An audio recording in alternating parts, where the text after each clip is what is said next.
Hey guys, Ronan here. I decided to put together a video to show you guys how to avoid and dodge certain mechanics and skills that some of you may not think that are avoidable. I'll be showing a video about multiple classes, notably the Warrior, Ninja, Black Mage, Bard, and Dragoon. Mainly the Black Mage will be the best class to do this with. I made this video into short segments. Some of them are only 10 to 15 seconds long. I will write comments to make sure that you can see what is happening. Here we have AK to show that you can avoid certain skills. It's not specifically to this fight. The Lunatic Priest casts Thunder too fast to dodge, but he will do Void Fire 3. You can run through, avoid it, and go back. Here we have the Demon Wall. When he does Repel, I can show you that right now Stone Skin is still on, so I will not use any skill. Surprisingly, just Stone Skin, not having fell yet, I did not get repelled. And now here, I waited to do any more damage so that I can show that Home Gang can also block knockbacks. So he can cast Repel, Home Gang, I don't get knockback, I can still do damage. This is useful on any fight that does knockback, that you do not need to rely on Home Gang. Another skill that can be dodged .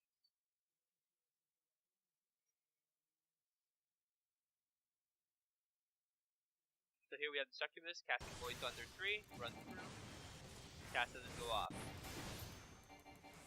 Another use for Home Gang is during Heaven's Fall, you don't get knocked back, and you can keep damaging the boss if you're off tanking.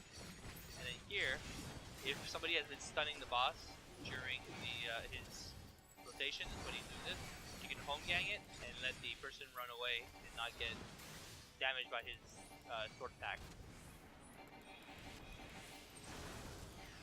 Here you have the plan in Wondrous Palace. Same idea, he targets somebody, you Home Gang, it stops moving, they can run away. And Fire, he casts it and cannot get it off because the person is no longer in his sights.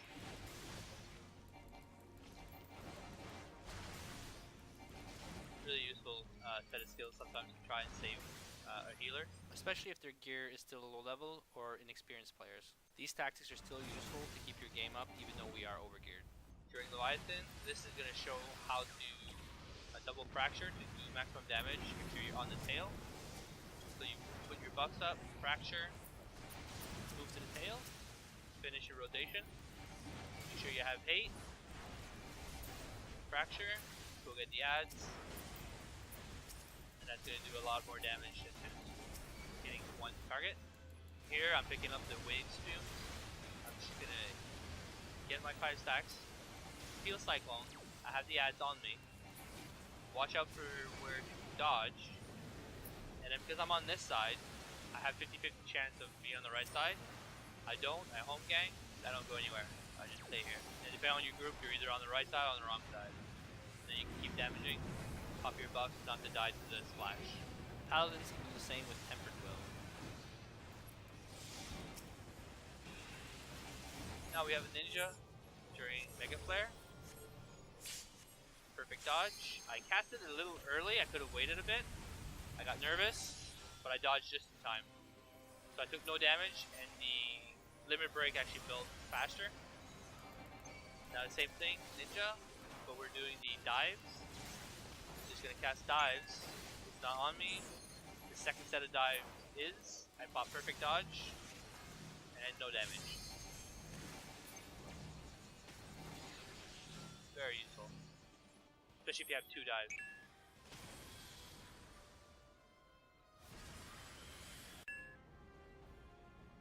Here we have dive bombs. I decided to go try it out. Dive bombs cast on me. Perfect dodge. Don't go anywhere. This can be tricky as being in the middle could mess up your entire group. Here we have Ninja doing Leviathan. Does a slam. Use your teleport ability called Shikuchi. Hope that I didn't butcher that. And it will actually let you not get animation lock sliding down. You can actually get to the boss faster. Or if you're on the wrong side, hopefully be able to not fall off the ledge. Now I'm going to cast it again. But this time I'm going to go to the spume, hopefully. Bad camera angle, but still get there before everybody else. Now I have a Dragoon. where I'm not terribly familiar with playing Dragoons. I never play it really. And then shoot an elusive jump, and I'm back to where I was. I probably could have used it better. I was doing a better rotation. And here I figured, screw it, I'm just gonna die, and somehow I could not jump off the ledge.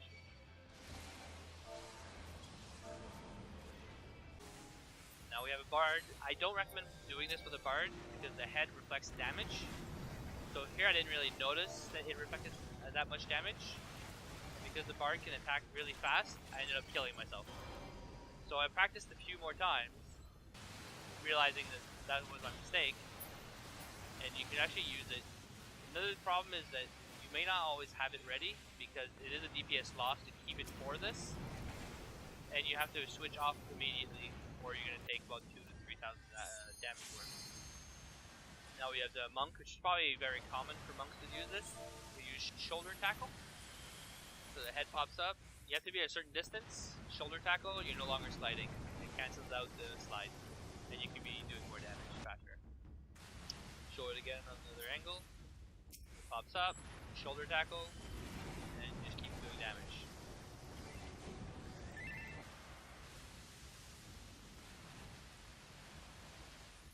And one last time.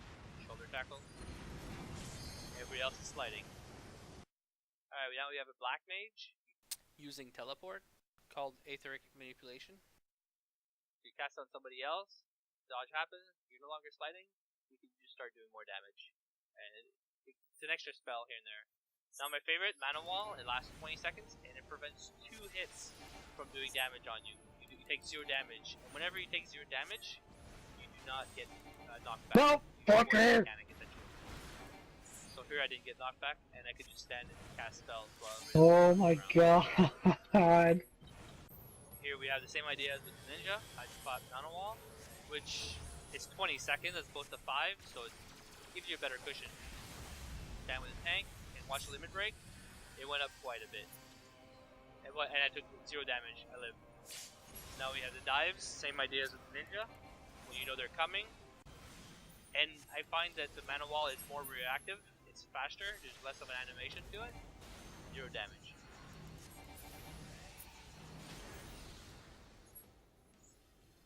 Here's just to show that you can also dodge Paralyze. So I was on this leave quest because I knew it did Paralyze. You light aside him, he doesn't cast it, you avoid to be paralyzed. It works on almost any other mat. Here we have T13. I was trying to show that with a paladin you could avoid Earthshaker, but I've never really done this. I main warrior, so I do not have that skill. I made a mistake and I forgot to avoid Earthshaker myself, so I ended up dying. But this just shows you the main idea. This was a pug, so I did not feel like running with the pug again because we did not make it very far. And I was also waiting to get somebody else with Earthshaker. So I covered him, stayed with him, which was a mistake. I should have walked away maybe 10 yalms, whatever the distance was. But if you notice, no Earthshaker puddles appeared on the ground beneath, so you could avoid Earthshaker. If you know of any other abilities that can be dodged or avoided through mechanics and skills, please leave in the comments below, and maybe we can help other players learn more ways to play more effectively. Thank you guys for watching. Subscribe to the channel so you can see when I make new videos. I try to make a new video every couple days. When Heaven's Word comes out, I will definitely be putting out more videos that will be useful and current. My focus is to give people information about how to play the game better and useful tips on how to be more effective. So stay tuned, and hopefully I'll see you in Eorzea.